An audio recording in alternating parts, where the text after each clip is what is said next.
but this is where like we're kind of unique in terms of like going to pulse chain because if you look at most other chains, like they're pretty much just completely going off of like low fees, where like we can change our narrative very quickly, and then also we have a charismatic leader that can just basically shit on everybody. Yeah, yeah.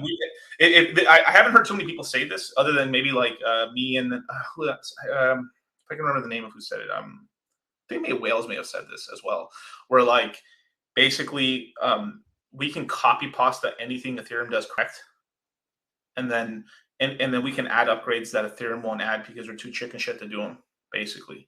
So we can True. effectively, because I mean, we could copy upgrades from Phantom if we wanted to, because they're EVM compatible. So any EVM compatible chain, we can take any upgrade that they have and just fucking upgrade Pulse chain if we want to from there, and then add our own thing. So we have a subsidized.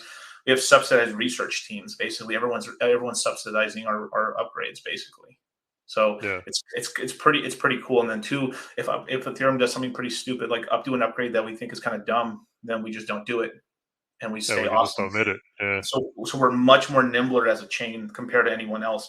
Where like a Solana, a Phantom, or an AVAX, basically every other chain, I feel a little bit more tight on their stuff because they have this roadmap where we're just going to try to get better at any point possible. I mean, just like if it fucking makes us cooler, we'll do it. If not, we can roll back the chain. It's kind of a cool thing where like we have the best of both worlds. We're gonna start off a little more centralized, but then go decentralized, but still have like the king. So there's this whole thing in if you look at kingdoms or like back in Europe and stuff, it was like a flip of a coin, you have a crazy king or a good king, But when you had a good king, your country would advance rapidly, basically.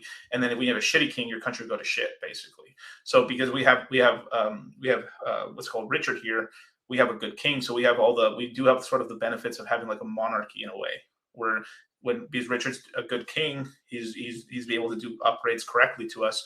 We're able to then advance very quickly and nimbly. So it's like we're like a lean startup with that whole king mentality thing, where we have somebody like calling the shots a little bit, which is kind of cool. And then we just have, everyone just brings good ideas from like, hey, I saw this on Phantom. You should probably do this. And then Richard will look at it and says like, yeah, that's pretty good. What do you guys think? Okay. Stamp. That upgrade wasn't as cool as we thought it was. Let's just roll it back. Okay. And then and for other chains, it's this huge governance problem, and it becomes like this huge event. And like, if they do ever do a bad upgrade, it's like I think if like let's just say we ever upgraded Pulse Chain and it was a huge mistake, we can say like, well, that like we could say, fuck, that sucked. Yeah, we're just gonna roll it back into it and go back to what it used to be. Yeah. And then where if Solana did some fucking retarded upgrade, man, it would be really bad for them, basically, because we were promised upgrades that were going to happen, and basically they were essentially bastardized and because of the miners. So what's going on right now is because they've set a hard date, more or less, that like, okay, by sometime in the middle of next year, they should go over into the. So we're going to get an upgrade, and I think in the next month, that's like it's an upgrade for the upgrade. So you get this upgrade here, and then finally when the main ETH 2.0 upgrade happens, the merge basically that gets rid of the miners.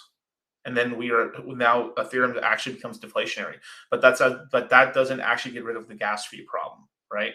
So what's going on is we're essentially what the Ethereum network is doing is, so because they don't want trouble with the fork and they don't want all this miner trouble, they said this, okay, we're going to allow you to fucking gouge our system in terms of fees and make as much money as possible. You're still going to earn your fees, and on top of that, you also can stake your coins and even earn yield on your coins even now. So they've gotten like everything. So they've gotten increased revenue in terms of fees. They continued ETH miner revenue. And then on top of that, they can stake their Ethereum and earn yield. So they're getting like payola on that side of it. So they're just basically giving them a huge payout and bastardizing the Ethereum system, which would have upgraded already, at least by now. We should have at least already been 6 months into ETH upgrades, and they've just not allowed it in order to allow that, basically. So once the Ethereum miners are out of there and that's not their business model anymore to earn like that, what's going to happen is they're going to start releasing upgrades with like ZK rollups at some point, even though like they're going to be, it's not perfect, and it's also like zero knowledge proofs, same thing, it's not going to be perfect, but there's actually going to be some upgrades on Ethereum within 6 to 8 months into next year. Once that happens, the gas fees will probably cut down 50x or plus or more, basically. But Okay, that's that makes sense. it's going to be a rolling problem, because as soon as you free up, like it's like you have a 3-car highway, a 3-car lane highway and stuff. You make it 6, 7 lanes, then magically people bring more cars on the highway, and then it gets clogged again. So Right. yeah, that's pretty much what's going to happen with Ethereum is that. So, but the reason we have at least having, like, I would still be like, fuck man, if I can get a 6-lane highway, I mean, do it now. But they're not. That's not going to happen until the miners are out of here. Well, I Basically, heard there was a problem with the algorithm too. yeah. It's after the London fork or the Berlin, maybe the London, where this is where it randomly spikes like ridiculous amounts and it fluctuates like that. And I think it was Vitalik was saying there was some kind of error, some kind of intermittent bug with the Mm, gas calculation algorithm where you'll get these random spikes where you see this GUI just go skyrocket and mm, then come back. I don't remember what the root cause of all it was. It's supposed to be fixed in one of the upcoming right. forks, but that's not probably like what you're saying. That makes a little more sense as far as the overall gas problem Yeah. with these. It's So a payola system. They're paying off the miners so they don't have trouble like old time. Like they don't want another Ethereum Classic fucking fork again so to they don't happen. want to piss them off and they go run off and say screw you. We're just going to keep mining on this other chain Yeah, and they're not switch the network. Okay. it's total mafia fucking payola shit. Like get out rid, Yep. because they're basically getting rid of, like, basically there's really only, like, it's not the only way to make profits, but like the two big profit makers in mining are Ethereum and Bitcoin. Well, you're about to get rid of Ethereum, so shit. There's really only Bitcoin, and then, like, I guess maybe Litecoin, and then you got some other small ones and stuff, but that's about it. Like in terms of, like, mining algorithm, like in ways like making money off of mining, it's starting to die out a little bit.